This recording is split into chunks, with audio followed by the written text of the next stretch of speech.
आताची सर्वात मोठी न्यूज. महाराष्ट्रात मोठी राजकीय उलथापालथ. दोन्ही शिवसेना एकत्र येणार. संजय शिरसाट यांचं मोठं विधान. राष्ट्रवादीत पवार कुटुंबांच्या मनोमिलनाचं पर्व सुरू असताना दोन तुकडे झालेल्या शिवसेनेतही एकत्रीकरणाचे वारे वाहू लागल्याचं दिसत आहे.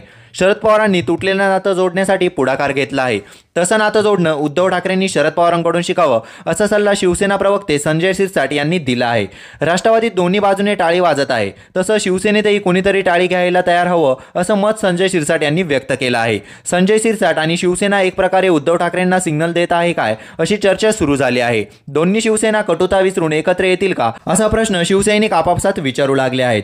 ते एकत्र आले तर आम्ही अभिनंदन करू, आम्हाला काय प्रॉब्लेम आहे. आम्ही भांडण लावणारे नाही तर जोडणारे लोक आहोत. नातं जोडणं हे शरद पवारांकडून शिकावं असं संजय शिरसाट म्हणाले आहेत. तुमच्यात तसं काही व्हावं असं वाटत नाही का, असं विचारलं असता ते म्हणाले, आम्हाला वाटून काय उपयोग आहे. दोन्ही हातांनी टाळी वाजणं गरजेचं आहे. त्यांच्या टाळेही वाजतात आणि गळ्यात हारही घालतात. आमचं सोडून द्या, पण ते एकत्र आले तर आम्हाला आनंद आहे. आमचे हात कापायला निघालेले आणि टाळीचा विचार करत आहेत. संकुचित विचार करून राजकारण होत नाही. संस्कृती नाती जपावी लागतात.